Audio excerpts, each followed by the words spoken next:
What's up, everyone? It's Andrea. Today, we did not know that all Betazeds have black eyes.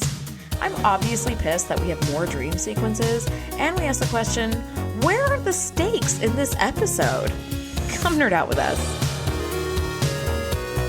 Welcome to the TNG Podcast, the number one place in the Alpha Quadrant to geek out about all things Star Trek: The Next Generation. I'm your co-host, Shereese.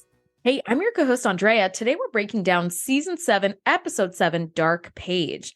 This episode was written by Hilary J. Bader and directed by Les Landau. While visiting the Enterprise, Lwaxana Troi is preoccupied by a dark secret she has carried for years. Do you think we should have called it Dark Secret or something? Dark Place? They literally never say the word Dark Page in the entire episode. And I was like, what? Why is it called? I'm wondering. Well, anywho. You know what? I have a theory now that you said that, so I'll save it for when we get there. Ooh, how mysterious. Yes. So Shereese, before we jump into initial thoughts and all of that, we have someone special with us. Do you want to intro him in? Absolutely. So we have a long-time listener, second-time guest, Jeffrey, joining us. Hello, Jeffrey. Welcome. Hi, ladies. Thank you. I'm so happy to be here. And Jeffrey's in the house. Yes. I'm so thrilled. Yay. I can't wait. So we brought Jeffrey in specifically because he is a self-proclaimed Troy boy and a big fan of Lwaxana. Absolutely. So this may be, I don't remember, but this may be our last Lwaxana episode for TNG. It is. Okay, this episode marks the final appearance of Majel Barrett as Lwaxana Troi in TNG. Right. You do get lots of lovely Lwaxana in DS9. So that's something to look forward to if you guys out there have not yet taken that journey after TNG.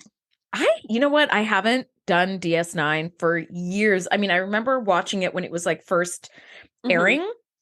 And I think I saw the first, 3 or 4 seasons of it. And then I just kind of lost interest because I was just like a kid at the time. And life didn't have the same. That's around the time. Like probably for you, that was the time of like that high school college transition or something. High school was kind of starting then and all that. Yeah, like my life was evolving out of that. But I would love to do that, and I would love to watch Voyager as well because those came like kind of right together. But they did. Yeah. And I've only done a little bit of DS9 myself. We actually had one of our listeners. We actually have had several listeners email to us as we're nearing the end of our TNG rewatch, asking us what our next show is going to be. And we do not have an answer to that question. Still, we do not have an answer, but thanks for asking.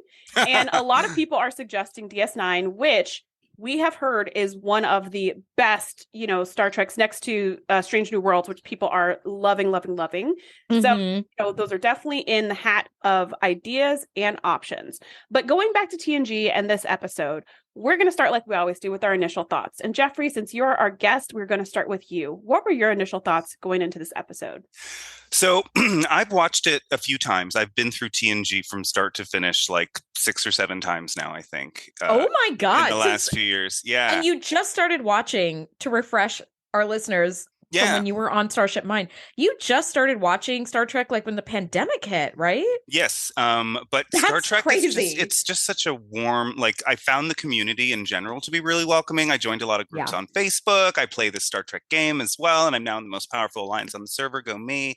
So that's very exciting as well. But it's just, there's so much content and there's so many different series and there's like a flavor for everybody, and so there's it's just a really enjoyable thing. I didn't come into it to repeat what I said. I watched the Generations movies when I was like in high school. We went to see them in the theater, and then I promptly forgot all about Star Trek until the pandemic, and I was like, I like that, I'm gonna try it out. So I did, and now I've been through Voyager a few times. I've been through DS9 several times too. DS9 competes with TNG for me for favorite. They're so different, both in structure and in content. Mm-hmm. So I don't feel like it's like cheating on one or the other. I feel like they're so different that you can have 2 favorites. Maybe. Oh yeah, me and Andrea have had that conversation. You can have 2 bests as long as they're in different categories. You can have 2 bests, and they're just really different. It's like episodic versus serial, and it's just it's yes. Like, and there's like there at that station versus going out and doing these things all the time. Yeah. So it's just, they're very different. And I love them both. But anyway, my initial thoughts about this episode. So I really don't like episodes where there's a lot of fake crying, and there really can't be any real crying because it's all fake. Yeah. It's all acting, Yeah. right? And it's just, it really stretches my ability to believe what's going on. And Yes. And while I do find Majel Barrett to be wonderful as Luoxana, I don't find any of her help me's or her cries to be like authentic. So so that was difficult for me to like stay in the episode. But I think it's like a really interesting premise. It's so like with the telepathy and how those people have never had contact with other people outside of their own species. That's really interesting. And I wish that they would have gone back to that at some point and we could have seen more from them. But like, you know, I'm always down for a Luoxana episode. I just really don't like fake crying. I guess those are my initial thoughts. Yeah, I mean, if you're going to be a Troy boy, you got to get used to some fake crying. That to me feels like part of the membership requirement to that particular club. But yeah, I will say, you know, for me, in my initial thoughts, all I wrote was ugh. No. I was just like, oh gosh. And then I put, you know, similar to what Andrea was saying off mic about not having seen this episode in quite a while. I usually skip this one. But I did write in my notes, maybe it's a hidden gem because this has been the theme so far of season 7. I usually skip all of season 7. There are 2-3 episodes in season 7 that I am obsessed with and absolutely love. But then the rest I'm kind of like, meh. Like I would rather watch 3 through 6 over and over and over and over. So this is one of the many episodes of season 7 that gets skipped completely. So I remembered the premise, but I remembered nothing else about it. And I was absolutely not looking forward to it, but I was like, maybe I'll be surprised because I've been saying this for the last several weeks where I've been like, wow, this is better than I thought it was. So I went into it with medium hopes. With an open mind and an open heart. Medium. That was a bit of a stretch. Yeah, I went in with a medium open mind. Yes, mediumly open. How about you, Andrea? What were your initial thoughts coming into this episode? My initial thoughts were, I don't want to. Because Luoxana, because Betazed mind meld, because psychic coma. There are just so many reasons why I don't want to. And yeah, season 7 is such a theme. Any show, but this is a theme for me in anything that I love. Like Jeffrey and I talk about this often, but we're both like huge Golden Girls fans, right? Huge. However, I will say this, like with any show that I really, really love, like TNG, like Golden Girls, like Frasier, like anything, I never really like watching the final season. Oh, and the final episode even more than that. Oh, no. Like that's like, I don't ever watch it. I don't ever watch either the Golden Girls or TNG. I don't watch the final episode. Never. It doesn't happen. So that it never happens, so you can go back to the beginning. Just start at the beginning. The beginning. So you start at the beginning again. And like TNG season 7 feels like that as well. Like they knew they were going to be canceled. So a lot of season 7 and a lot of that sort of final seasonism is a lot of like wrapping up storylines. And I don't like how close it is to closure. So I try to just avoid season 7 of Golden Girls, season 7 of TNG, season 11 of Frasier, all of those, because it's just too close to the end. Like I want to revel, like you said, in like the season 3 through 6, like you're like right in the sweet spot. You know, we're like, things are humming along. We know the cast really well. They're gelling really well. We don't have any season 1 or 2 like weirdness. We fuck Pulaski. Like, yeah. Oh gosh. So that is a contentious point. Ooh. Yeah, it is. But yeah, I really didn't want to. But I was thrilled that this was the last appearance of Majel Barrett as Luoxana Troy for TNG. Because I was like, bye, girl. Bye. I wish they could have given her a better send-off. This isn't the performance I would have wished for her. Well, but you know what? That's true I mean, I'm sure at this point they didn't know this was going to be the last Majel Barrett episode or the last Luoxana episode, because similarly to when like O'Brien left the show and stuff like that, it was like, it was done in a way where they could have easily brought them back at any point in any other episode and it wouldn't have been weird at all. They just didn't. But they could have. They just didn't. So it ended up being the last. But it doesn't seem to me that it was the big plan. Otherwise, it would have been a better send-off. And all the fake crying would have been because Luoxana is going off to some distant world for a deep mission, blah, blah, blah. Yeah. As opposed to this is just a very like, you know, a normal daily kind of story. Yeah. All right. Well, let's just jump right in. We have a new species, which I still love and marvel at the fact that even at season 7 of TNG, they're still giving us new species, new aliens. Because it's like, okay, we've got like our top 10, like we're just going to repeat stories with them. So we have the Karen. They're a telepathic species with no concept of spoken communication. And Luoxana Troy is the Federation like liaison. And I love that Luoxana is talking to Picard in 10 Forward. They're kind of having this like greeting reception, you know, as they do. And she's explaining to Picard that when Betazeds like telepathically communicate, they communicate words. The Karen don't do that. They don't really have words. They just use images, like a flood of images all at once. And I just thought, what a fascinating concept of communication. Because, you know, you and I are big, and Jeffrey, I'm sure you are as well, big sci-fi nerds, which is how we ended up landing in Star Trek land anyway. For sure. But the concept of meeting a new alien or a first contact, and Star Trek has taught us that all aliens will speak English without much of an accent, and will be able to, and they all look humanoid, you know, even like Klingons with the ridge, like they look pretty human. But the idea of having an alien species that communicates telepathically with floods of images instead of vocal cords and mouths and all that, I was like, wow, that is so freaking cool. I love the idea. It's so interesting. And it also makes sense that they would communicate with images if they've never had a spoken language. Why would they communicate with words telepathically? That doesn't even make sense. It makes so much more sense. Them, Yeah, to communicate either with images or even with emotions, to just communicate emotions to one another about what you're feeling about things would make total sense. So this was very cool. And then very shortly we meet one of these Karen, and it's a little girl. I did not know. Oh, little Kirsten Dunst. I did not know that she was on the show. I was like, oh my gosh. I didn't recognize her at all. I was like talking to Andrea. Vampire days. Yeah. This is so Interview with a Vampire type age. Yeah. She never ages. She's grown up. Yes.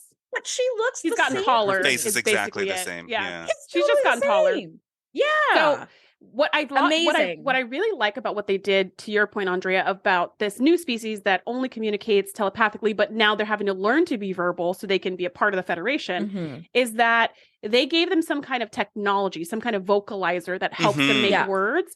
And it has this cool, like, mechanical sound when they talk. Yeah. And I just thought that was such a really cool and special touch they didn't have to do. They could have just used regular words and just used them kind of haltingly, which is how they do talk. But that little bit of like, oh yeah, my vocalizer, like it helps me kind of make my thoughts come out or whatever. I just thought that was really brilliant. I thought that was excellent as well. I really appreciated that. Yeah. You know, it actually sort of reminded me of, if you've ever heard of a condition called synesthesia. It's when people who have this condition can see voices, sounds, or music as like colors. Yeah. Which is really brilliant. Oh. Yeah, which is terrifying. Like you wouldn't want that. But no, I mean, it's terrifying, but it's interesting as a concept where I remember watching, this is going to like age me, but I remember watching like 60 Minutes like years ago. I mean, I was like a lot younger and I was watching with my folks, and this woman was a concert pianist. She was a classical pianist, and she would play notes and she'd be like, okay. And she'd play like a note, and she'd be like, I see like a blue color when I play that. And then this one makes like a magenta color. And I was like, wow, that is so fascinating that like the visual and auditory parts of your brain have sort of fused together to like, they work together now. I was like, this whole thing just it reminded me of the Karen in that way. And I was like, wow, this is super cool. By the way, new topic. Did you notice Lwaxana's like really spacey, beautiful like look? She's wearing this like brown long sleeve like top that's like suede with like a high neck and a sweeping brown like kind of metallic-y skirt, and the top has these like metallic-y little embellishments on it. I was like, girl, what? I love this look. Was that not a necklace though that just didn't close all the way? It was embroidered on there? No, I think it was embroidered on the top, and she had some earrings to match. To match it, yeah. No, it was lovely. And her waist was snatched. It was. I was like, damn, that girl. was a gorgeous dress. It was. I didn't even fantastic. I didn't even realize till later on when Deanna was talking to Riker and said, "My mom's dressing differently." When I was like, "Oh wow, wait a minute, she wasn't showing any skin." I didn't even realize. I was just like, "Wow, she's so pretty. Wow, that's so pretty. Oh, I love that fit. Beautiful. Oh, I love that cut. Oh, I love that color." I wasn't even tripping that it was covered up and not bright colors. Normally she'd have like a big cutout, like to have kind of like her she would show her boobs or her back or her arms. But isn't that such a thoughtful choice on the part of, the writers and the wardrobe department to, because she's going through something, she isn't to show it visually. Wearing all of it. And for it to be like a clue for Deanna to be like, hey, something's not right. She's not wearing yellow. I don't get it. Yeah, she's not wearing bright colors, but still looking beautiful, but very subdued. So in the beginning, we have her talking Picard's ear off, and it was very reminiscent to me of Hutch And it was like, where's Data? I need Data. Like, we need somebody to come in here and do some of this small talk. But quickly that kind of wraps up. And Lwaxana's kind of floating through, mixing and mingling. She goes to Worf and Riker. And Worf is like, I don't like being around telepaths. They make me uneasy, which, I mean, fair point. Why wouldn't they make people uneasy who don't want to share all their thoughts? And Lwaxana quickly tells him, your brain is not sophisticated enough for the telepath to read it. So you don't have to worry. Don't worry. And you just see him get even grumpier, and Riker's like, ha ha, and then she goes, nor is yours, Riker. And you're like, you aren't any better, Riker. Exactly. Sorry. Double burn. And then she explains, after they're thoroughly insulted, she explains that they can only communicate with other telepaths because that's how their language was developed. You have to have that little telepathic spot of your brain in order to communicate with them, which I thought was, again, like a really, really nice touch. Speaking of brain, this alien makeup had brains on the sides of their heads, which did not care for that. No, with like mullets. Megamindy. Yeah. The brains coming out of the head is always gross. Like, it's never like, wow, more brain. The hairlines are such a challenge, right? But yeah, exactly. Because you're like, how do you shave your head when it touches your brain? You can't. Yeah. So like, but anyways, it was flawlessly applied and looked stunning. Like, it looked perfect. It just was like a gross choice. But it makes sense because they're trying to say, oh, they're really smart or something. So but it also looked like, yes, it did look gross, but it also just looked like that's what they look like. Yeah, it looked perfect. It looked perfectly done. Yeah. So after we see cute little Kirsten Dunst, who's just adorbs, turns out her name is Hedril, which is also a really cool name. And, you know, she's cool's kind of one word for it. You didn't like it? I thought Hedril? It was cool. I don't know. It sounds very future-y to me, very alien. Hedril. It fit the vibe to me. So we see her, and after Lwaxana kind of does her schmoozing, she comes upon this girl again and says, "Go get your father. I want to talk to him." So you're like, okay, whatever. And she's like, "Where's Deanna? Where's Deanna?" And Deanna comes in, of course, looking gorgeous in her casual wear. But thank you. I can just say really quickly, they do not give her a reasonable, understandable, decent neckline for like 90% of this show. It's like it's swoopy or it's off center or it never makes sense. That's why it's always asymmetrical because future space. Because future. That's how. Yeah, that's her style. I like a symmetrical collar. Well, I think not. TNG is all about asymmetry. Like that's that's their thing. They really are. She does come in wearing this like magenta to dark purple ombre one-shouldered dress, and fucking hell, she is such a knockout. And thank you to TNG people for finally, like season 6 and 7, figuring out how to do her hair right. Yes, her hair and makeup were just beautiful. Beautiful, right? Like season 1, frizzy cheerleader from hell. Okay, oh my gosh, with the weird cones too sometimes. Thank you. The weird fucking cones, thank you. And then like seasons like 2, I'd say season 3 through 6 is like ringlet curls. Right. What we used to call the ramen curls back in the late 90s, early 2000s. Thank you. It's that like sounds delicious. Yeah. Crunchy. It's nice the ringlet ramen curls, and they do look perfect, but it's very like Pollyanna but they're in so space. bouncy. It's weird. Yeah. Yeah, it just doesn't look right to me. And then now they've got this where like it's just perfect. Like her hair looks gorgeous and her makeup is beautiful and understated. She doesn't have the like crazy black smoky eye to report to duty. Like she looks beautiful. Her makeup is very subtle and reasonable. Yes. This is what a person would wear in their everyday life, not like to a rock concert or a ballroom, but just like everyday space life. Totally. And she has had some trouble with her lip liner in the past as well, but her mouth was beautiful throughout the entire episode, I will just say. Shereese is laughing the whole way. She has had some problems with her lip liner. That whole line was just great. Something I've never said before, but you better believe I'm going to be saying that all the time. Well, you know, I was trying to be diplomatic. As long as it's true. Well, she does meet the like Hedril's dad, this Karen man named Maquis, and Maquis. Maquis, thank you. It's a really weird name. This name I don't love. Okay, so we each get I don't love That's this a name I have major problems with. Maquis. I still think it's spacey and futury. Yeah. I love Lwaxana as a character, but the fact that there is a W that comes after an L drives me insane every time I have to say it. Lwaxana, yeah. It's just why is there no vowel in between? You're like, we can't put an A? So we couldn't throw an A in there? Yeah, exactly. You couldn't give me a little A? Couldn't throw another A? We couldn't do that for a couple. How about an apostrophe? I'm not that picky. Even a dash would have worked. Anyway, honestly, we end up meeting Maquis, and he is like, "Oh, Deanna, you're as beautiful, and if not more, than your mother has told me about." Blah blah blah. And she's like, "Oh, thank you." As a beautiful woman does, she gets compliments all the time, so she knows how to take it with grace. And he says, "I think I can help you with your problem." And Deanna's like, "Problem?" And he said, "Yes, your mother told me of your problem. You need a husband. I need a wife." Cue the big cheesy smile. And then Deanna looks to her mom and is like, it's like right? If looks could kill, Luoxana would have dropped dead right there. She would have been skewered in a barbecue or something. Like that would have been that.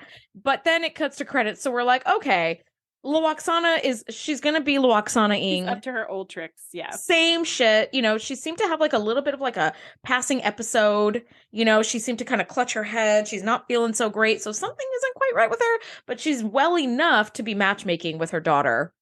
So which is like like the use, right? Well, because that's like her prime goal at all times anyway. So she's going to be taking care of that. It's so unfortunate because once she does get Deanna married, the next thing is going to be have a baby. Once she has a baby, it's going to be have another one, and it's just, when does it end, right? When do these demands honestly stop? They don't, and that's why Deanna has to hold her ground, because you cannot give in to terrorism. Okay.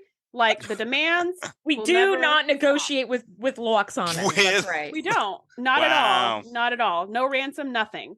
Nothing. No. So in the next scene after commercial, I guess this was our bum bum bum. Was the whole this was the cut to credits moment. I guess. In the hallway, you just see Troy. She's now in her uniform, and she's walking with the most aggressive walk through the hallway. And Luoxana comes running after her and it's just like, "Hey, so what'd you think of Maquis? He was great, right?" And she's just like, "Mother, that was so embarrassing for both of us. How could you do that?" And part of me is kind of like, you didn't see that coming. But, she's mad because she's like, "Again, how many times do I have to tell you? Here we go again. My boundaries." Yeah. And, they're just like having this heated argument. They get into a turbo lift. The argument continues telepathically, which is hilarious. This is another guy in the elevator. Yeah, did you notice that random dude with the red shirt? Yeah. Great facial expressions on him. Just hanging out. And the two of them are arguing telepathically. And then Deanna busts out with like, "Mom," or whatever.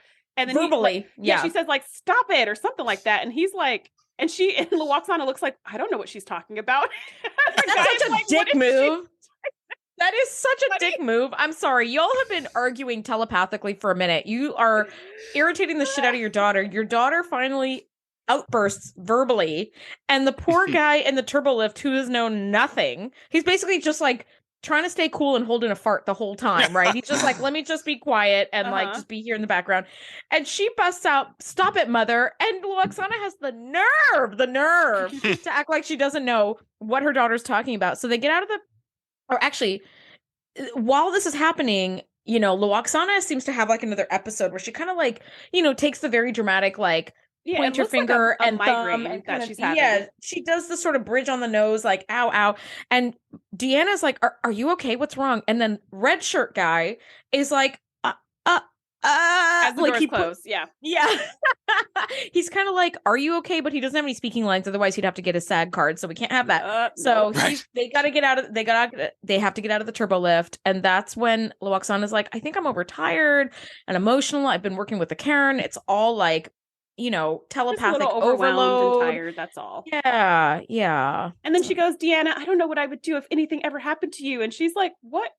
Every time someone starts talking like that, at least in my family, it means they've been drinking too much. It's always disturbing, right? When they're like, if anything ever happened," you're like, "Okay, is there something you need to tell me? Like, is there a diagnosis? Like, let's just get this over with right now while you're bruised up, and then let's handle it when you're sober and keep it moving, because I don't know what's going on right now." But it's a very disconcerting moment. But she goes, no, "I'm fine. I'm just kind of tired and I'm just emotional." And so Deanna's like, "Okay, if you say so, I guess I'll just go to work then." So she leaves, and then as soon as she leaves, you see Luoxana have another kind of like migraine hit or whatever. Yeah. And you're like, no, something's not right, and she should probably go to sick bay or something. But no one else sees it but us. We've seen this happen multiple times. Other people have seen it once or 0 times. So Deanna thinks all is well. She goes to her office, and who is there but none other than Maquis himself waiting for her. The man with the worst name in the world. Yeah. We should come up with a nickname so we don't have to say his name anymore. Can we say M? Can we just call him M? Okay. Or something. Or because Mark. Maybe Mark. Make-wees just sounds like all sorts of bad stuff. I vote for Mark. Yeah. It's no head drill. That's for sure. Mark is waiting there, and thankfully he's there to apologize. So he does have some kind of social intelligence, which, again, going back to the communication, is a really hard thing to transfer across species, because the way we interact as people is very dependent upon our culture. So we just skated over all that, and we assume that they all act the same. So that makes it easier. But he apologizes for like making her feel uncomfortable, and was like, "It was my fault. I don't know how to use words yet, so I probably said them wrong." And Deanna's like, "No, it wasn't your fault. It was my mom. She misled you, you know." And that it was just a misunderstanding, not a big deal. And he talks about how Lwaxana has this weird dark spot in her mind, that she calls privacy, that they can't access. And it's really weird because in their culture, you don't hide anything. Everybody knows everything everyone's feeling at all times, or thinking or whatever. I know. I was like, imagine that. So horrifying to me. Yeah. Imagine having zero privacy at all. That sounds like a nightmare. I think I would have kept all of my jobs a lot less long had they been able to read my mind. Like, I don't think I would have lasted as long as I did in literally any job I've ever had. No, or friendship or personal relationship. Like, I'm honestly, I would be alone. I would be I would be alone. Yeah, I would be living. I would be living in some sort of little shack in the woods, like far away from anybody. Right, you'd be like a wise woman collecting mushrooms. Yeah, or some to shit, make right? tea like, with. Talking to frogs and crap, because like nobody would want anything to do with me if they could read all my thoughts. But yeah. I guess that's how they get down. Yeah. Because they do say, he says it's called privacy. And so I love that in his little like alien way, he's like, is this your way? And Deanna's like, yes, this is our way. As we have, we're honest for the most part, but like there are things that we just don't say because we prefer not to share them. So it's like, okay. And Mark is lovely. We love him. He's great. He's actually really sweet. Yeah. He's very nice. He's very sweet. The fact that he took time out to like come and apologize to Deanna for obviously making her uncomfortable, which was no fault of his own, shows like he's a nice guy. Now, Deanna and Will take a little break. They have a little chai latte and 10 forward, and they're talking about her mom. And Deanna is like, even the clothes that she's wearing are different. They're so subdued. Like something's wrong with her. And I love that Will is like, Deanna, she's working around the clock to prepare the Karen for their first Federation meeting. Like, cut her some slack. And she's probably just tired, which is exactly what Lwaxana said. She's probably just tired. She's probably overworked. You're probably over, analyzing the situation. She's fine. Yeah, she's fine. Minimizing. Now, as Deanna's like, okay, maybe that's what it is. Lwaxana busts in to disabuse her of any notions of being tired and is like berating, like screaming at Riker and being like, you leave her alone. If it wasn't for you, she'd already be married by now. Which truth. Probably, okay, but still, that is true. That's none of her business. But it is. That's true. none of her business anyway. But it is true, though. It is true. Like, leave my daughter alone. Yeah, she is like, she's like, don't touch my daughter. Get away from her. And Riker's all like, kinds of crazy. And Deanna's like, we're going to sickbay right now. Like now. Right, you're coming with me. Yeah. That's literally what she says. She like jostles her out of the room. You're coming with me, and lady. That was the right thing to do. This reminded me of the episode Man of the People, where Troy gets all the negative emotions dumped into her as a receptacle. When she becomes a dark, sexy sorceress. Yeah. Yes, exactly. When she becomes a really spacey wizard. And she was very much like that, like just aggressive and angry and all of this. And I was like, oh, it runs in the family. And out of control. Yeah. Now we see what madness looks like in the Troy family. It is very expressive. And I'm here for it because you know exactly what is going on with them. They're not doing anything sneaky. They're telling everybody what they're thinking and how it's gonna be. So she takes her to sickbay, and cut to sickbay. Lwaxana is back in her right mind. And she is feeling awful for having yelled at Riker because that's so not her style. Like, if anything, she would playfully flirt with Riker or like, casually insult Riker like she did earlier. But she wouldn't just like scream at him and tell him it's all his fault. No, she's not that kind of person. Please apologize to him for me. Like, I just feel so awful. Yeah, she's like, I don't even know what happened, which is really scary to think about. Right. And so Deanna's like, okay, look, because Beverly tricorders her. And she's like, I will insert the sound effect for that. Yep. And No, I think you should leave it just as it was. okay. You think so? Okay. I do. Yeah. And I'll leave this part in too, so people now get a behind the scenes, because it's also our last season. So whatever. Oh, yeah, that's right. But Beverly's like, look, your paracortical area or whatever is all depleted. That's the part of the Betazed brain that works with like telepathy and all that. So like you are way depleted. You're going to have to like take a little pause on this. I want to pause right there myself, because I found it very strange that whatever that chemical was that Beverly mentioned, Loxana was like, what? Like she like totally made like an I'm an idiot face and I have no idea what you're talking about, which I also feel is very out of character for her. She would know whatever that thing is. Yeah. In her brain that allows her to. Yeah, she would know. I mean, Deanna shouldn't know about it more than Loxana, right? Because Deanna was the one explaining, like, Mom, it's a neurochemical, blah blah blah blah blah blah. Right. But exactly. Like, it should have been the other way. Like, it should have been Deanna being like, a what now? Because she's only half telepathic. She doesn't use that ability almost ever. Yes, and you know what? If we rewrite this that little moment, it would be like, oh, come on, little one. It's the blah, blah, blah, blah, blah that does the telepathic portion of our job or whatever. I told you, I told you that exactly. Like there were how many times? So many better she ways. never listens to me, Jean-Luc. Exactly. Yeah, exactly. Right. That would have been so much better. But instead, she literally goes like, like, and it. The what and the where? Yeah. But maybe that was intentional as well. Although you're right, we should have rewritten it the way we just said it. But that also plays into this whole but it also plays into this whole Loxana's not herself thing. Right. So she still should have known something about it, but the fact that she's kind of out of it does still work, because there's something wrong. And Beverly is scanning her up and down and in and out, and everything seems fine. But she says, you know what? I think it's just you've been flexing this telepathic muscle too much, and you need to relax. So then Deanna, being a loving daughter, is like, I will help you. I'll help get the Karen ready so that you can rest and relax. And so Loxana is like, you can't. You're only half telepathic, and you don't know how to speak their language, and it took me so much time. And she's like, I will practice with them verbally, because that's what they're supposed to be doing anyways. And she's like, oh, perfect. And if they don't understand, then I'll just jump in. She's like, no, mother, you will also practice with them verbally. This is what we will do together. And I just thought that was really beautiful. Over the years, I will say when I was a teenager, me and my mom had a lot of friction. I think a lot of moms and daughters can relate to that in the crazy teenage years. It's like usually too many cooks in the kitchen. Sex, parent and child, fathers and sons, mothers and daughters. Yeah, right. There's like some friction. Exactly. As you're coming to your own, you're just like, there's just too many cooks in the kitchen. Like you need to have your own space to develop. And so we had so much friction when I was in high school. When I went away to college, I kind of got more perspective, and I was like, actually, this lady's kind of cool. And over the years, now we're really, good friends. And which is beautiful. And so like this moment right here where Deanna was saying, I will help you, really reminded me of me and my mom, and times when one of us is struggling with something and the other one says, well, I'll help you. And you're like, oh my gosh, I didn't even think about asking for help, because that's not how I was raised. We don't ever ask for help. But when someone offers help, you're like, oh my gosh, that was so, I would love help. Thank you so much. And that just really that was a really sweet moment for me personally that I could resonate with, which I can honestly say has never happened with Loxana and Deanna before, that I've resonated with anything about the two of them.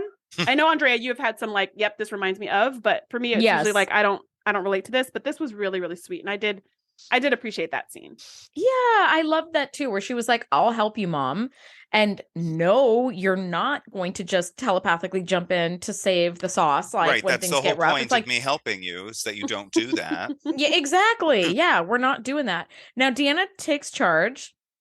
And she's like giving the Karen a tour of the Arboretum, and Loxana follows, but she is really looking distinctly unwell. She's got like dark bags and like circles under her eyes. She watches Hedril walk on this little stone border that's like along this teeny little pond.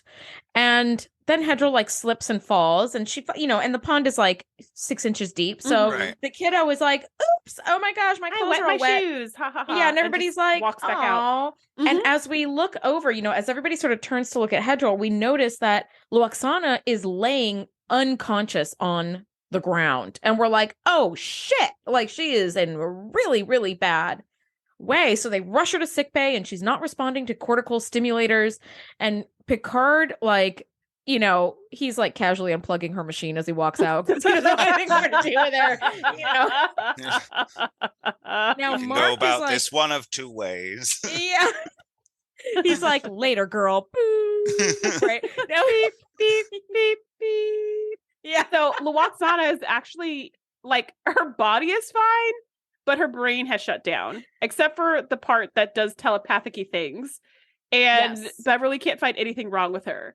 So it's like, well, this is terrible. At least usually when people pass out, there's a physiological reason that's very fixable. Like, they didn't have enough water. They're low on this particular, you know, electrolyte amino acid, electrolyte, protein, something. You can just like hypospray them back to health. Yeah. But there's nothing that can be done, which is a really scary and really sad situation, actually. Yeah. And Mark is like, well, she has these bad thoughts. They hurt her, like inside the dark place. And so Deanna's like, I feel like we need to circle back around on this whole dark place thing from my office, because I feel like I didn't quite get what you're trying to say, and there's something else at play here. So he tries using his telepathy to explain like what it was that he saw inside Luoxana, but Deanna is like totally overwhelmed by the message. And by the way, did you notice the like telepathic sound effect where it's like, you know what? I didn't, but what I thought you were going to say, because I wrote it in my notes, it just made me laugh, was the telepathic stare. Oh, that's yeah, like the Care Bear stare. It was just like, oh my word! Like every time he stared, it was like, oh, the power's going, the power's flowing right through those eyes. It just made me laugh. I don't know why. It just felt very 90s to me. Like, it's super 90s. And like the sizzling sound effect, that's like you're using your telepathic powers, you're sizzling over here. Very Mara Wilson and Matilda. Very. Okay, so we have a debrief with Beverly and Picard in Bev's super fucking cool office. If I ever had an office, I would want to make it look like Beverly's like doctor office. Mm-hmm. Looks like Luoxana's metaconscious has been damaged, and the metaconscious is the part of the Betazed psyche. It's like a filter that protects them from psychic trauma. So whatever is wrong with her is centered in there. And it's possible, like, is it possible that she suffered some sort of psychic trauma recently? Not super sure, but I love like how they explain that away. Mm-hmm. That's like, oh, it's the metaconscious. I was like, such a cool name. All that tracks. I'm buying all of it. Mm-hmm. Oh, yeah, for sure. Even when they said it, I was like, yeah, that's what it should be called. That's exactly what the metaconscious is. Sure. Meta is like metacognition is thinking about thinking. Yes. How do you think about thinking? So a metaconscious, like a part of your consciousness that filters consciousness, makes all the sense in the world. Like that's beautiful. That word is that's a real thing. Like after he said it, I was like, perfect. Oh, yes. I've never heard of it before, but now that I've heard of it, I will be adding it was that just to like with the barium sweep. As soon as they mentioned it, I was like, I've never heard of such a thing before, but nothing could make more sense in the world than needing a barium sweep. I get it. And also the Argus array, when we were like, that's an Argus array. That's an Argus array. What it looks like. That's what it is. See, this is what's so great about Trek. Because of the world building, they don't pull words just out of the ether. They sort of, it's like scientific words, right? We hear lots of like corticosteroids or things like that. Like all of those words have roots in Latin words that mean something, right? So when you put, like, for example, like autophage in cells, when they autophage, they die, they kill themselves, basically, they like explode, right? But like auto is self and phage is dying, so they've autophage, like they cause themselves to like explode. It's like, these are words that make sense, right? So metacognition makes sense. Like, it's rooted in Latin. It's rooted in like scientific words. Baryon sweep, not so much, but like whatever. It's super toxic. You know, the flip side of that coin though, and an example of something that absolutely drives me insane, the Utopia Planitia shipyards. Mm-hmm. What, Perfect Planet? Is that what Utopia Planitia? Planitia? And isn't it like on Mars or like the moon or something? It's Mars. It's orbiting Mars, or something. But I'm like, it's like not even on a planet. I just think Utopia Planitia is just like the most contrived, ridiculous. Should it be like Utopia Satellita? No, it shouldn't be any of that, because it's just like they're like, we need it to sound like vaguely Greek, because that's futuristic and also past. Yeah, but like Utopia Planitia, it just means Perfect Planet. Yeah, I just think it's really poorly named, and I had to get that off my chest. I appreciate you being here for me. Do you feel better? Do you feel better now? I do feel much better. I've never expressed it before. It's such a cool name, though. Oh, but it's so dumb. It is a cool name, but I get why you think it's dumb. Yeah. Also, considering the fact that episode, they're like looking into a murder. I was like, utopia is probably not the word for that. Right. Yeah. That Planitia is no utopia in Yeah. my book. yeah. Anyway, so now we're Murdericus Satellitis. We can come up with another name when we get to that Honestly, episode. right? Anything but Planitia. It's just so weird. All right, so now we're in sickbay at night. I freaking love seeing sickbay on night mode. I really love it. It's so peaceful and chill, right? Like all the overhead lights are down. The only lights are like around the bed. In the panels, right? It's not super sterile like you would think of when you think of hospital rooms. Well, because there's carpets on the floor, which are always a bad idea. True. Yeah. And it still feels like a Trek lab more so than a hospital bed, which I actually kind of like. I think if I was in one of those beds, I would feel better. Like I would just feel like there's stuff going on. People are busy. I'm sure they're like getting to the bottom of whatever's going on with me. You know what I mean? I don't know. It gives this impression that like people are working hard to help me. Yes. Yeah, totally. And she has the middle bed, which is like the center of the whole room. And Deanna is telepathically talking to her mom. And she's like, come back to me. I'm here. And this is where Jeffrey's anguish begins because Luana goes, help me. Right? It's so convincing. And Deanna's like, tell me how. Is it one moon circling?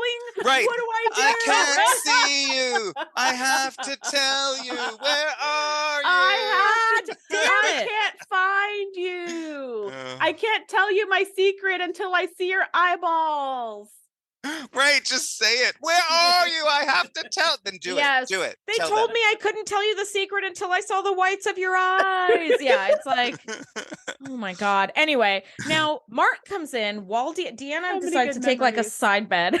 Yeah. She decides to take a side bed. So the whole thing is like Loaxana doesn't respond. She says, help me. Deanna's like, how do I help you? And then there's no response, which is so frustrating. Because how am I supposed to help you if you cannot give some instructions? There are no instructions. So then that's when Deanna eventually find you. Yeah. Eventually goes to sleep. Say something. Because I guess Loaxana never responds, which is also disturbing. Okay. So as you were saying, now it's nighttime. This is a cut scene. Yeah. We don't know how long she's been here. She's sleeping in a bed with her shoes on, and the little tiny metallic blanket is pushed down at the bottom. And then somebody walks in and just standing over Loaxana's prone body. So menacing. Super creepy. And Deanna jumps up and is like, computer, lights. And as soon as they come on and she sees that it's Mark, she's like, what are you doing here? That's a good question. And why are you doing the creepy telepathic stare? And why didn't you turn on the lights? And what are you doing here? Like, and questions I also have. And where's the sizzle sound? Like, lots and lots of things are wrong here, right? So they basically like have him in the observation lounge. Like, what were you trying to do? And he's like, I was trying to help. Like, Mark conveys to Deanna, sir, in the dark. Well, I guess when you're telepathic, you don't need lights. I don't know. Yeah, I don't know how that would. What if you're just like telepathically trying to help her, but you're actually pointing to like a panel and you don't realize? I don't know. Like, don't you need to be facing them? I don't know. Whatever. I don't. Yeah, I don't know. Do you have to be looking at them to get your thoughts to go to them? I feel like Mark does. I feel like that's part of the process. Yeah, for him. We know that Loaxana doesn't because she was talking trash in the turbo lift while looking dead ahead. Well, the red shirt was like, don't fart, don't fart, don't fart, don't fart, right? Like until they get off. So he ends up kind of conveying to Deanna that Loaxana has retreated into her metaconscious and she's suffered this like telepathic collapse. He saw images from her that he couldn't interpret, people he didn't know. So he's like, I don't really know what all this means. So Beverly is like, can we access her? Like, let's like run an experiment where he creates a telepathic bond between mother and daughter, and they try to figure out bridge so that Troy can, so that Deanna can get into Loaxana's mind. My question here was, do we not remember from like a week or two ago when like Data's dreams were like they were interpreted as like, something is attacking? Like, can't we just connect Loaxana's brain to the holodeck? We can only connect Data because Data can literally connect to the ship, like through his like computer brain.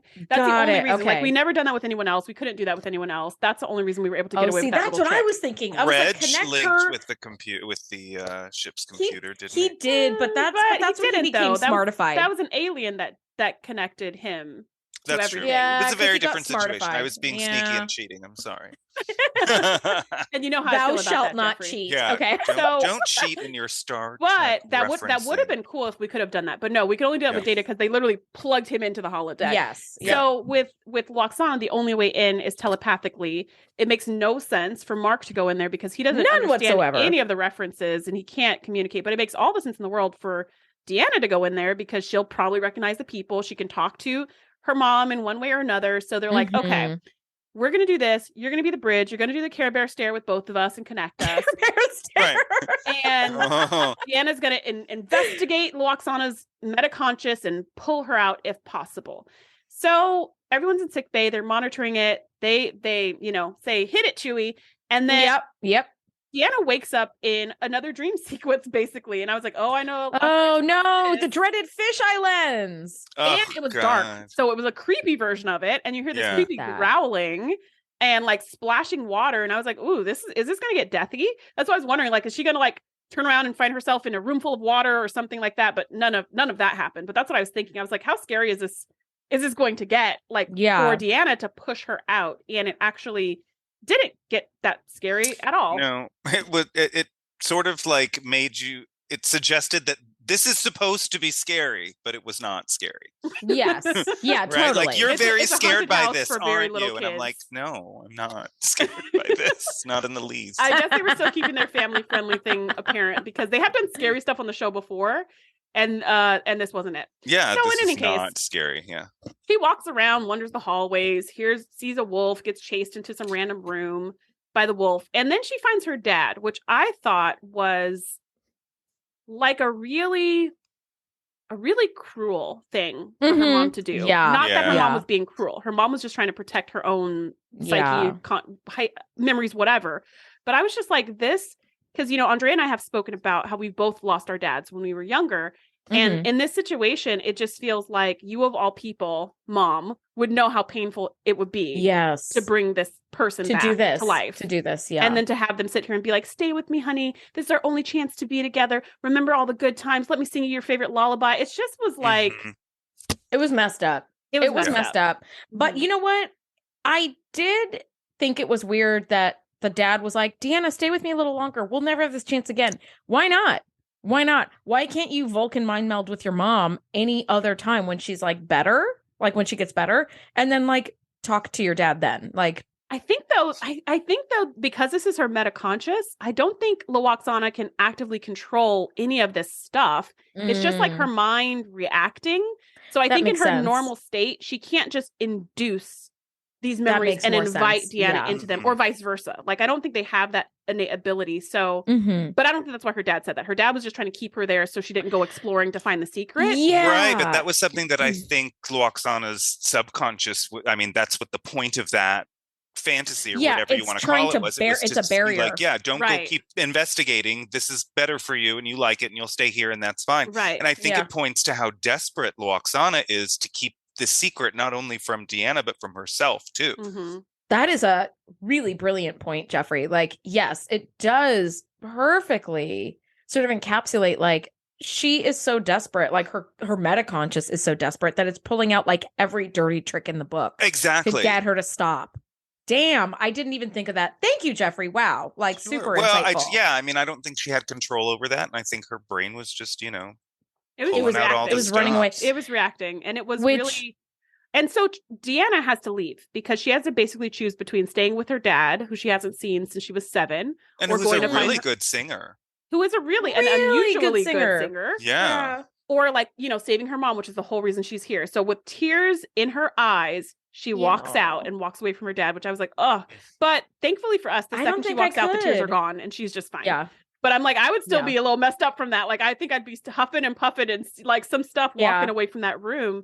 I agree with you, Andrea. I don't know if I would be able to leave, but I guess it depends on the context. But it would be a lot harder than it was for her, for sure. Well, I think if it were in the context, if it were something like my mom were in Loxana's situation, I'd be like, I'm sorry, you're not real. Like, exactly. I have to save someone. To save someone who actually is real and is near and dear to me and is potentially dying. Like, and needs me. So there is no barrier that would get in my way to do that for anybody I loved, right? Like, But in any other given time, like I'm just wandering around in a dream sequence somewhere and see my dad, I would sit and talk to him for days on end. Yeah, and that's what made it such a hard situation. So she leaves her dad and she goes into the hallway and she sees Hedril hanging out in the hallway. And she's like, Hedril, what are you doing here? And suddenly Lwaxana comes from around the corner and she's like, get out. And she's screaming and it's really scary. And Deanna jumps up in sickbay, like waking from a nightmare. Wakes up screaming. Yeah. And you're like, wow, that was the part there was a lot of weird stuff going on in that dream. But we still have absolutely no idea what's going on. And for me, this was the point of the episode where I was like, okay, I'm going to go back to my Sudoku now. Because I just felt like, You're like, we're at minute 30 and we still don't know what the F is happening. Yes, that's how I felt. I was like, you have to give me something.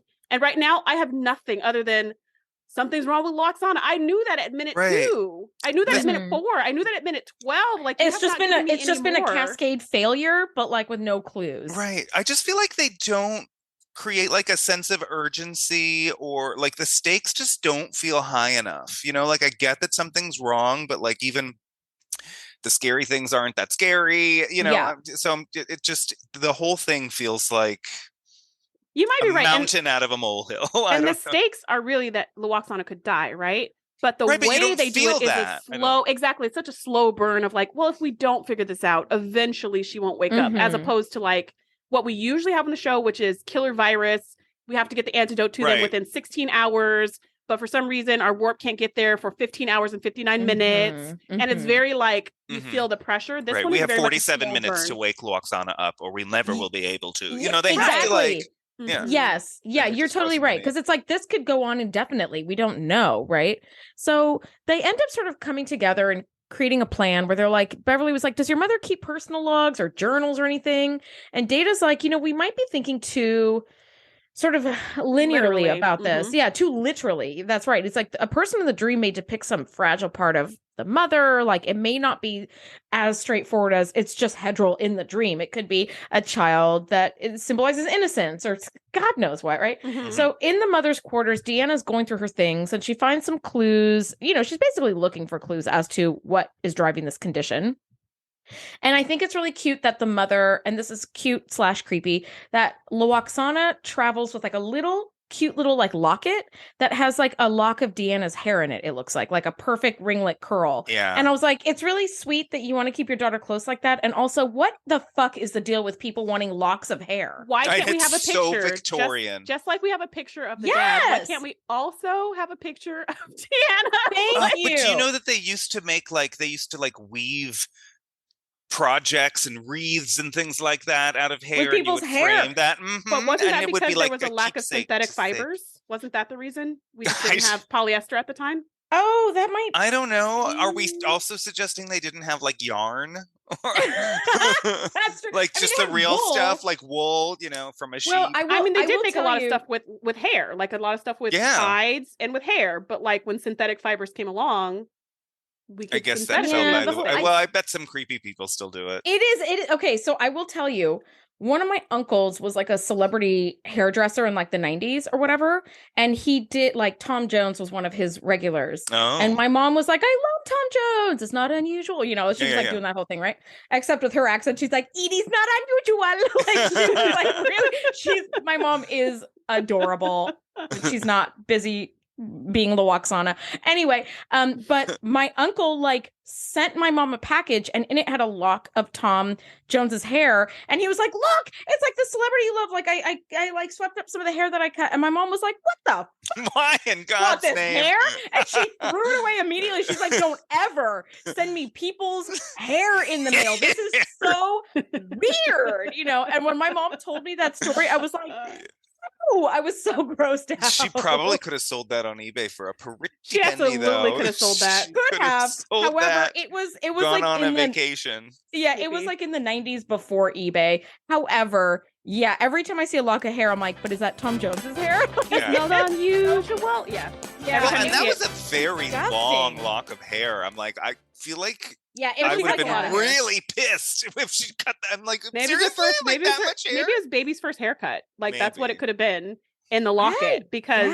But I mean, God, how short did she go? It was very like it was right up to the nape of the neck. Shaved the head. Yeah, I vote picture. So, that would be my preference. But whatever. She had a lock of hair for some strange reason. Yeah. And so Deanna is just kind of going through everything, and Picard comes in to check on her and let her know that your mom is doing much worse, unfortunately. Like, thanks for sharing. I don't know if we needed the sharing, because I don't know if that helps, but thanks. And he goes, okay, so what have you found? And Deanna's like, nothing. I've read her journal for the last 5 years. Deanna has done the work, girl, done the work. She's talked to the government. She's talked to every family member. She's talked to all of Lwaxana's friends. She's gone to every single ex. Even that loser guy who didn't want her to get married because she didn't want to be naked. Talk to that dude. Yep. Talk to Mr. Home. Like, she's talked to everybody who's ever heard of Lwaxana, and there's no sign of trauma other than the fact that Deanna's not married in her whole life. So she's like, I got nothing. And Picard was like, all right, well, and you can just see Troy like, I don't know what else to do. I'm giving up, basically. So Picard's like, all right, you went back 5 years. Let's go back all the way to the beginning. Let's read all the journals. Let's go back 57 years. What? Right. That's a lot of journals. I mean, the fact that she read 5 years of journals in like the last 20 minutes was also impressive. I would be like, computer, scan for any mention of something, or have Data go through it where it's like super speed and he's right at all. Yeah, Data would be the perfect person because he wouldn't like judge any of the material, but he'd be able to like analyze what's important and not. Yeah. So Picard's like, let's just go to the beginning. Let's sit down together at this console and go to the first journal entry and just read together. So it's like, okay, this isn't going to be our plan, huh? Okay. But it actually turned out to be a genius idea because the trauma happened in the very front of the journal. So that worked out. It wasn't in the middle anywhere.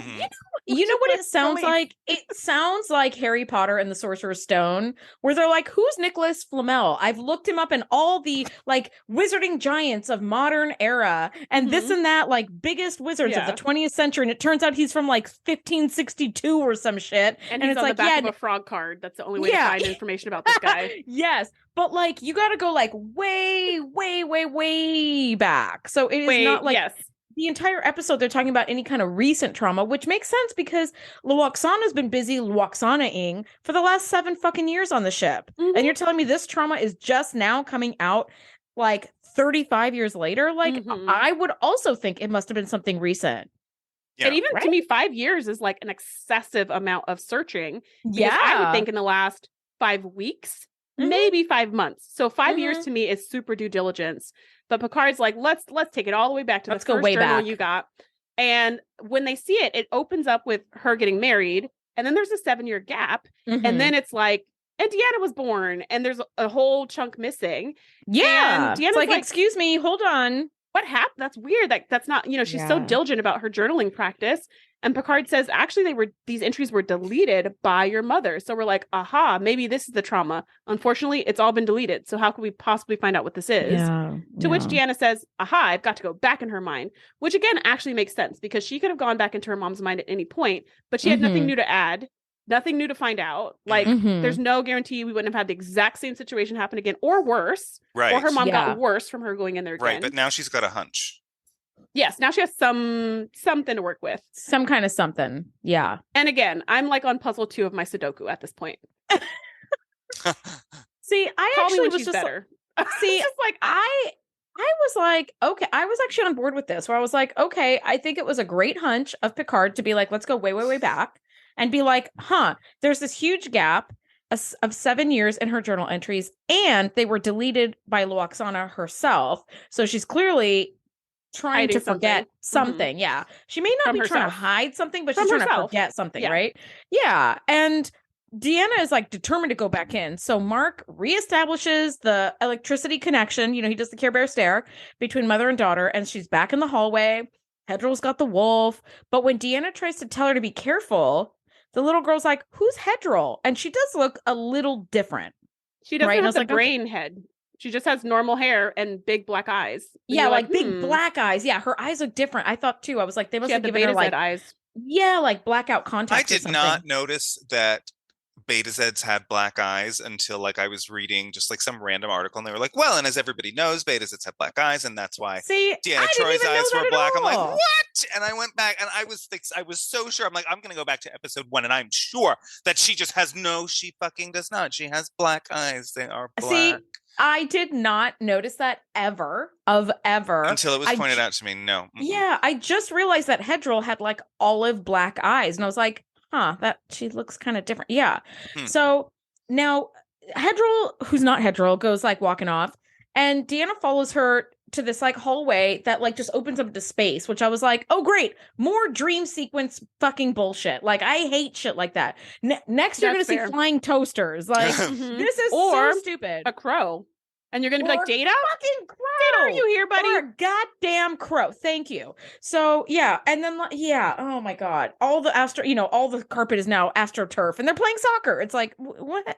Anyway, so she goes into the open space and she jumps out into space and ends up in the arboretum, where she finds Lwaxana. That's love, jumping out into space, even though it's a dream to save your mom. Yeah, I have woken up from lots and lots of nightmares. And something like that, jumping out into space, would probably be a wake-up moment for me. But when she jumps, thankfully, she just ends in the arboretum, and it's very lovely. Yeah. Yeah. No, she ends up in the arboretum. It's gorgeous. She finds Lwaxana, it seems like she's found the Lwaxana, not like some projection trying to keep her away or whatever. And she's begging Deanna to go away. And Lwaxana is crying, and she's like, you were just a baby. And the crying itself made me tear up a little bit, but Jeffrey, I'm guessing it did not have the same reaction for you whatsoever. It did not. It just, I don't know. Like I find her to be a charming actress in general, and I really love the character, but I could not buy any of that crying. It was just very histrionic and just felt kind of forced, and I feel bad for saying it. I'm sorry, Majel. I'm so sorry. It's okay. I actually bought all of the crying. I totally bought it. This is a far cry from season 1, Troy's gratitude and joy when she's crying about the space jellies. Yeah. This is such a far cry from that. This is like, of course. I feel like she was really digging deep to find something to cry about. It wasn't just like, like it actually felt like she was crying about something. Because of some real trauma. Yeah. Yeah, I bought it. And so she's boohoo crying, and Deanna's trying to figure out what happened, what's wrong. Tell me what's wrong. And again, this is why, I don't know, it might be the pacing, as Jeffrey said, but I needed something that I can't put my finger on, but it felt very dragged out to me to get to what the point is. Maybe I needed more other little side quests that the characters were doing and like succeeding at, or something, or some other wins along the way. But to me, it just felt like, I'm still not going to tell you what's wrong. And it's like minute 40 of 42. Yeah. And now I'm going to be like, okay, fine. But I'm going to make you pull it out of me. And I'm only going to tell you reluctantly. And I'm only going to tell you one scene at a time. And I'm like, and then when she finally does tell, it's like instantly resolved. And I was like, I would have preferred you to tell me this earlier and have the resolution take longer, because that's what makes sense in this situation. Because it takes unpacking. Yeah, I want to see some unpacking. I want to see unpacking in this metaconscious state. I want to see unpacking later on in their quarters.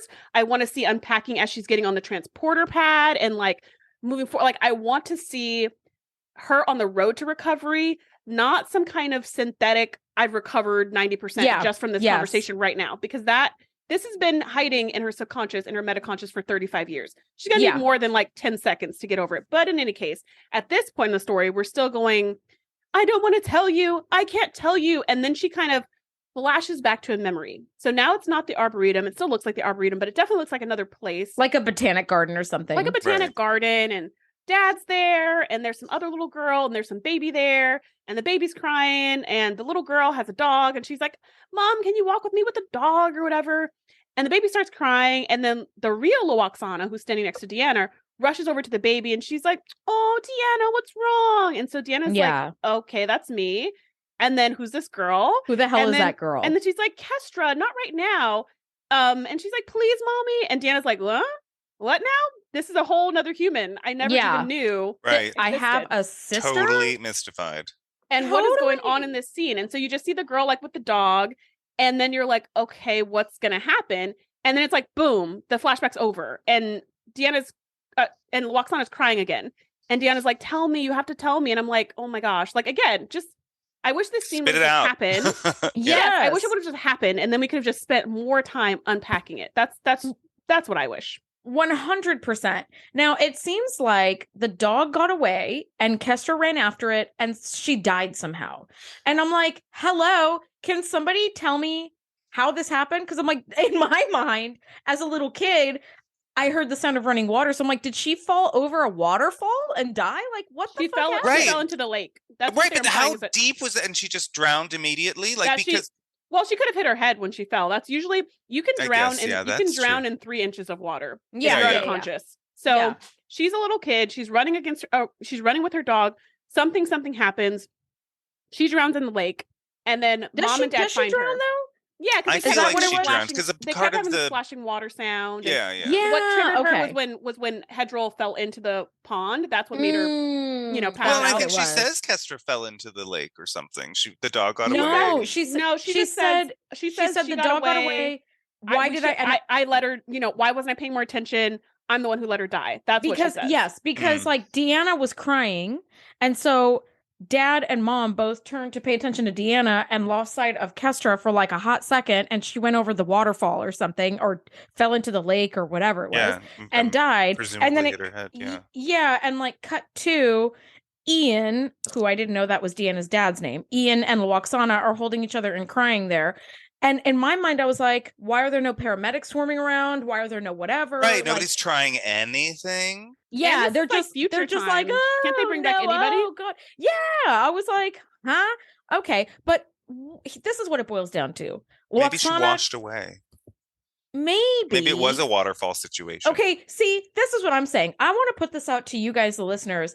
How did Kestra die? Because they never show it. info@thetngpodcast.com. Because I, in my mind, always imagined she went over a waterfall. I don't know why, but that's always what I pictured as a kid. And then when I was watching it today, I was like, finally, some answers.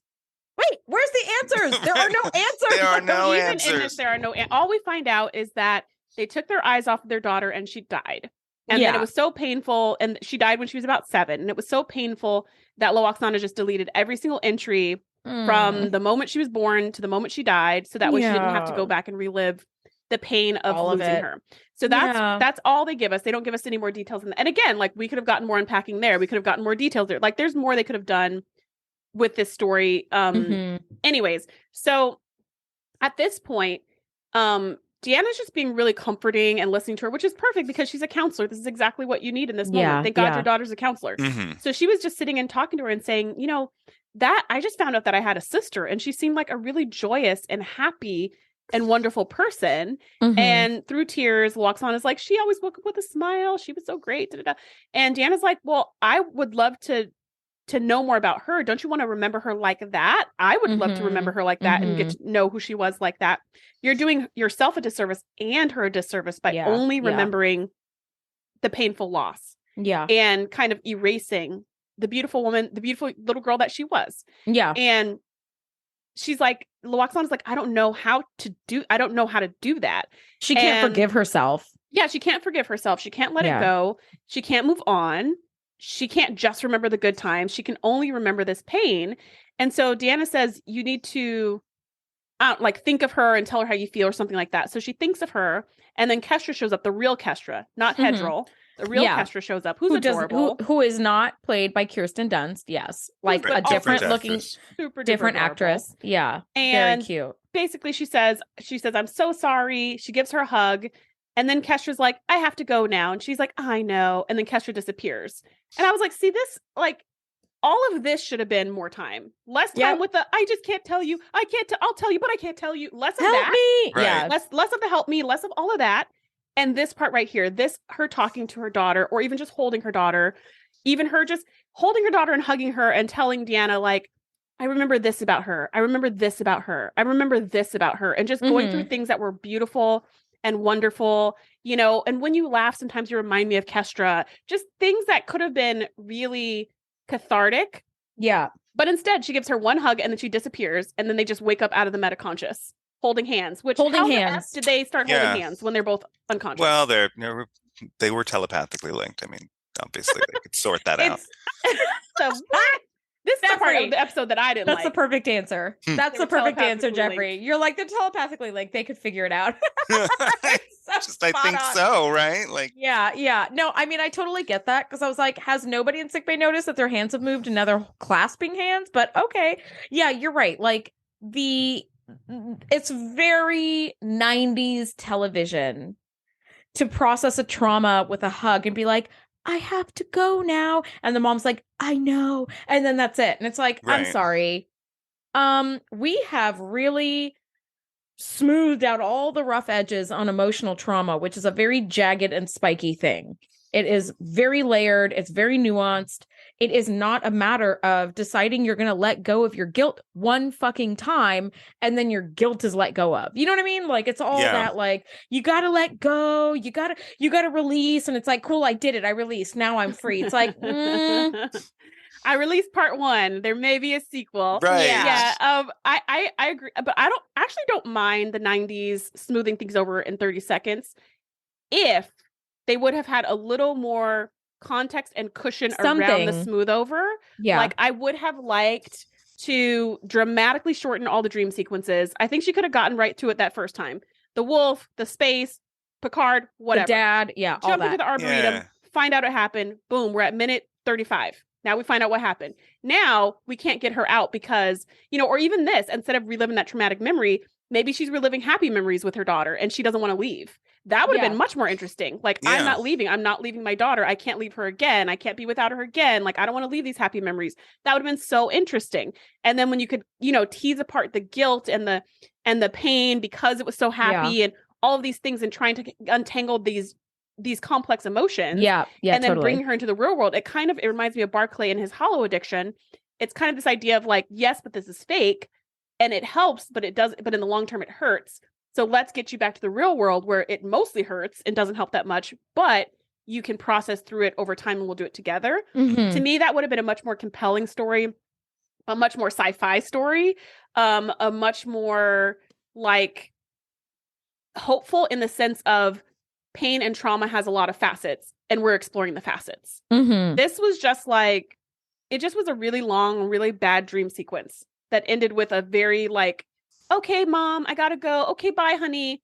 Well, now I'm ready to wake up. It just was kind of like womp, womp, womp. It totally was. It totally was. Yeah. And in their quarters, Loxana showing Deanna a photo of Ian and baby Deanna and Kestra in front of some mountains. And my initial thought was, does everybody come from Alaska? Like, everybody's got like giant mountains behind them in the photos. Okay. And then Deanna says, tell me about her. I want to know everything. And Loxana cries in Deanna's shoulders and the healing begins. The end. Yep. That's totally it. Right. So, okay. Final thoughts on this, or kind of overall thoughts? Like, Jeffrey, what were your sort of final thoughts on this episode? So I just feel like it never felt dire enough for like an issue of this import. It was never, I just never really cared enough about it. And the resolution was so easy and so quick and so complete that it was kind of like, I just really felt like a really kind of a pointless episode. Like, it took so long, to Shereese's point, so long to even find out what the fuck was going on, and then once you found out what was going on, the problem was solved, so it was just, I don't skip it. I don't skip any episodes of TNG except for the final episode, like we said, but for obvious reasons I just that are very valid. Well, I mean, the makeup for one thing, but it's so funny because like what they actually look like in Picard and like what they were like positing they might look like in that episode, I'm like, they aged way better. Shereese, I feel like I know your final thoughts on this episode, but what are your final thoughts on this episode? Well, I said that I appreciate that they took on such a heavy topic. And I also feel like they took it on in a very TNG way. So they stayed true to like their tone, their voice. And that I'm glad that Deanna and Loxana got closer through this episode. This was really like a good bonding episode. That's really all I had to say. I have nothing else to add to anything about this. Okay. I mean, listen, fair enough. How about you, Andrea? Final thoughts, which you said were going to be very different from your initial thoughts. Yeah, it's not remotely as bad as I remembered it being. I remembered it being a whole bunch more to sound very dated, like a whole bunch more of like psychological mumbo jumbo kind of, where it's like my feelings, right? Like it was a bunch of that. However, I remember it being like the entire episode where it's like you're just in a dream sequence for like 50 fucking minutes, right? Where like, so it's not as bad as I remember, but you're right. Like so much of it was just expositional. And then once you finally found what the actual problem was, it was solved 2 seconds later, like Jeffrey said, where it's like, yeah, you're right. Like there was no sort of teasing this out. It was very much like, you know, like a high school sort of trope of being like, I have a secret. I won't tell you. I won't tell you. I won't tell you. I won't tell you. Okay, I'll tell you. Where it's like, all right. Like you could have just skipped all that shit. And now the truth has set me free. Happy ending for everybody. Exactly. I did enjoy watching the sort of role reversal where like Lwaxana is the mother. Deanna's always been sort of the more like responsible one and all that. But like I like seeing her take on the caretaking mode for her mother, who's not doing okay. And I do actually like seeing Lwaxana struggle because she's always been okay no matter what. She's always been just fabulous and fashion and, you know, throw your cares to the wind. And this time it's like, she's very Hakuna Matata. Very Hakuna Matata. But here it's like, I've got this deep secret that's eating me up alive. And my question was like, why is it eating you up alive now? But I guess like all the like Karen psychological, the telepathic exercise she's been getting, some barriers or something. Yeah, like she's too tired to kind of keep the secret back anymore, and now it's just coming out. So, you know, it wasn't as bad as I remembered. It was compelling in the communication style that the Karen have. I thought that was like really cool. So cool. Yeah. And it was sad. It was sad. I mean, I don't have children. I don't want children, so I'm very happy with that choice. But I cannot even begin to imagine the grief of losing a child, especially in an instance like that where like some freak accident. Right. Some freak accident. So where you were present. Yeah. Yes, so where it's like you feel in your mind responsible. Yeah, in your mind you're like, I could have stopped this, I could have prevented that, I could have Only whatever. I did literally anything else from what I did, then everything would have been different. So I appreciate because really we have sad. seen a lot of lost parents on this episode. Like a lot. And we've seen a lot of orphan kids and stuff, but we haven't seen really this kind of loss of a child portrayed this way before. And so I think that was a brave choice. I also think, and this is just a guess, that because that topic is so tender and vulnerable and big, that's why they dragged out the nonsense dream sequence. So they didn't have to deal with the real emotions of what a parent really would be feeling like if they lost a child when they were present. Right. That was kind of, to me, that felt like kind of a cop out. Like instead of dealing with any of these complex emotions, we're just going to have a wolf running through the corridor and space in the hallway. And a dad singing lullabies over a crib. Like we're just going to do all this, you know, dream BS so that we don't have to deal with any of the real emotions. And then at the end, we're just going to have the quickest resolution and closure ever. So we still don't have to deal with any of the emotions. We want to touch on the topic, but not in any kind of way that could potentially trigger someone is how I was feeling. Yeah. But also not in a way that could potentially help someone, you know, like, because that's what those things do. When you see a character being transformed, that helps us to transform. It's very Gene Roddenberry-esque where it's like we don't talk about things that are like super painful in that sense. So it's like we're going to touch on this topic, but the healing is going to begin very quickly. Like as soon as the cat's out of the bag, the healing begins.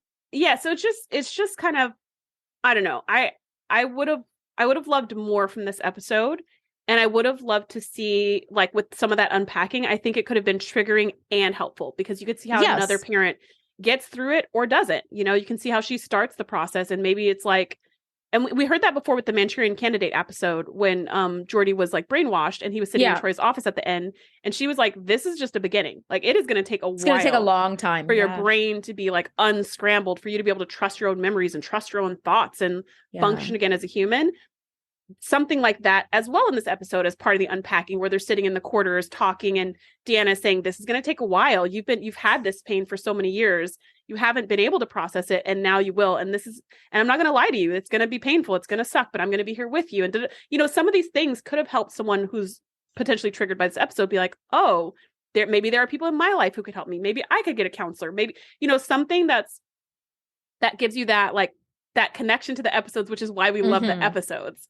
And I felt, to me, other than that one scene with Deanna and Lwaxana and, you know, Deanna saying, I'll help you, like in the sick bay or whatever, I just couldn't relate to anything in this episode, having nothing to do with being a parent or not being a parent. Just the episode itself didn't grab me personally. It wasn't like to Jeffrey's point, it wasn't really there's 47 minutes before Loxana dies or something where you're like, oh my gosh, like I don't love that character. There just didn't feel like there was anything at stake the whole time. There was no urgency. Yeah. Yeah. I mean, I think they like artificially inserted some urgency where Picard was like, her condition's worsening, and like it seems like it's getting worse and worse by the minute. So like we gotta kind of catch her before it gets too bad.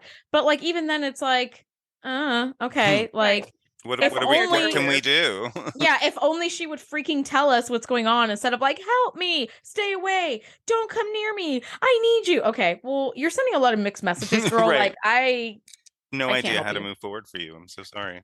Well, luckily, I know how we move forward because next week we're breaking down a whole new episode. So that's the end of this week. But Jeffrey, where can listeners find you? Because you're fabulous and people should be able to connect with you. So definitely maybe is my Instagram, which is really like the only thing that I would mention. I don't know. I'm not a celebrity as yet. Okay. As of yet. But There's still time.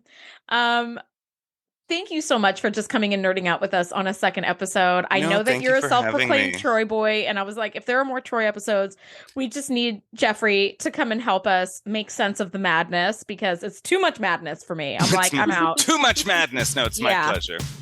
It's my pleasure. So guys, next week we are breaking down season 7, episode 8, Attached. Thank you so much for nerding out with us this week, and we'll see you next week.